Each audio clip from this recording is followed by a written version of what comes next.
इस कहानी से आज आप एक ऐसी क्वालिटी सीखने वाले हैं जो हर सफल और कामयाब इंसान के अंदर होती ही है।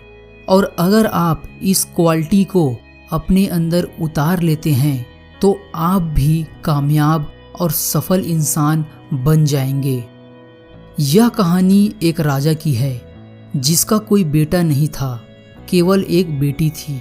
उस राजा के मन में हमेशा यह चिंता लगी रहती थी कि उसके बाद उसके राजपाट को कौन संभालेगा। फिर राजा एक दिन तय करते हैं कि वह अपनी बेटी की शादी कर देगा और जिससे वह अपनी बेटी की शादी करेगा उसी को अपना राजपाट सौंप देगा। राजा उसी समय अपने मंत्री को बुलाते हैं और उससे कहते हैं, मैंने निर्णय किया है कि कल सुबह हमारे राज्य में जो भी पहला व्यक्ति प्रवेश करेगा उसी से मैं अपनी पुत्री का विवाह कर दूंगा और अपना राजपाट उसे सौंपकर संन्यास धारण कर लूंगा। राजा की यह बात सुन मंत्री सोच में पड़ जाता है और राजा से कहता है, महाराज कृपया कर एक बार आप फिर सोच लीजिए, यह बहुत बड़ा निर्णय है। राजा मंत्री से कहते हैं, तुम जा सकते हो, यही मेरा अंतिम निर्णय है। अगले दिन सुबह सुबह राजा के कुछ सैनिक एक भिखारी को पकड़कर राजा के सामने ले आते हैं। उस भिखारी के कपड़े फटे हुए थे और उसके शरीर से दुर्गंध आ रही थी। सैनिक राजा से कहते हैं, महाराज यही वह व्यक्ति है जिसने आज सुबह सबसे पहले हमारे राज्य में प्रवेश किया है। उस भिखारी को देखकर राजा थोड़ा दुखी हो जाते हैं, परंतु वह तय कर चुके थे, इसलिए उस भिखारी को नहलाकर नए कपड़े पहनाए जाते हैं और उसे विवाह के लिए तैयार किया जाता है। उसी दिन राजा अपनी पुत्री का विवाह उस भिखारी से करवाकर संन्यास धारण कर लेते हैं। राजा के जाने के बाद राज्य के मंत्री और सेनापति नए राजा को राजपाट करने के नियम और कानून बताते हैं। नए राजा कुछ ही दिनों में बहुत ही अच्छे से राजपाट संभालने लगते हैं। प्रजा भी राजा से बहुत प्रभावित होते हैं। जिस राजमहल में वह राजा रहते थे उसमें बड़े बड़े कमरे थे।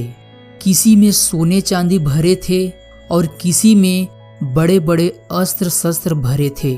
सभी कमरों के चाबी मंत्री और सेनापति के पास थे, केवल एक कमरे को छोड़कर, और वह एक छोटा सा कमरा नए राजा ने अपने लिए बनवाया था और उसकी चाबी वह हमेशा अपने पास ही रखते थे। वह राजा महीने में एक बार उस कमरे में जरूर जाते थे और उसमें कई घंटे बिताते थे। यह देखकर राजमहल के सभी लोग बहुत अचंभित थे। वह सोचते थे कि राजा इस कमरे में क्या करने जाते हैं। आज तक उस कमरे में राजा के सिवाय कोई नहीं गया था। फिर एक दिन मंत्री राजा से हिम्मत करके पूछ लेता है कि आप उस कमरे में क्या करने जाते हैं। ऐसी कौन सी कीमती चीज है जो आपने हम सब से उस कमरे में छिपा कर रखी है। राजा कहते हैं, आज प्रजा का जन जन मेरे शासन से प्रसन्न है। इसके पीछे केवल उसी चीज का हाथ है जो उस कमरे में रखी है। मंत्री राजा से पूछता है, क्या हम उसे देख सकते हैं? राजा कहते हैं, वह तुम्हारे किसी काम का नहीं है, इसलिए तुम्हें उसे दिखाने का कोई फायदा नहीं है। मंत्री के मन में जिज्ञासा तो थी, परंतु वह राजा पर दबाव नहीं डाल सकता था। फिर एक दिन रानी राजा से पूछती है, उस कमरे में क्या है, मैं देखना चाहती हूँ। राजा उसे बहुत समझाते हैं, परंतु वह नहीं मानती। फिर राजा कहते हैं, ठीक है, मैं तुम्हें उस कमरे को अवश्य दिखाऊंगा, परंतु इससे पहले मैं सेनापति और मंत्री को बुला लेता हूँ, क्योंकि उनके भीतर भी यह प्रश्न बहुत दिनों से है। राजा अपने मंत्री, सेनापति और रानी तीनों को उस कमरे में ले जाते हैं। तीनों उस कमरे में जाने के बाद देखते हैं कि वह कमरा बिल्कुल खाली है। केवल एक कोने में एक कील के ऊपर उस भिखारी के फटे पुराने कपड़े टंगे होते हैं, जो अब राजा बन चुका था। रानी पूछती है, इस कमरे में तो कुछ भी नहीं है, आप यहाँ क्या देखने आते हैं? मंत्री पूछता है, महाराज, वह कौन सी चीज है जो आपको प्रतिदिन अच्छा शासक बनाती है? सेनापति पूछता है, महाराज, आप हर महीने इस कमरे में आकर कई घंटे क्या करते हैं? महाराज मुस्कुराते हैं और कहते हैं, मैं हर महीने इस कमरे में आकर कई घंटों तक इस कील में टंगे हुए अपनी औकात को देखता हूँ। मैंने अपने जीवन में बहुत दुख देखे हैं।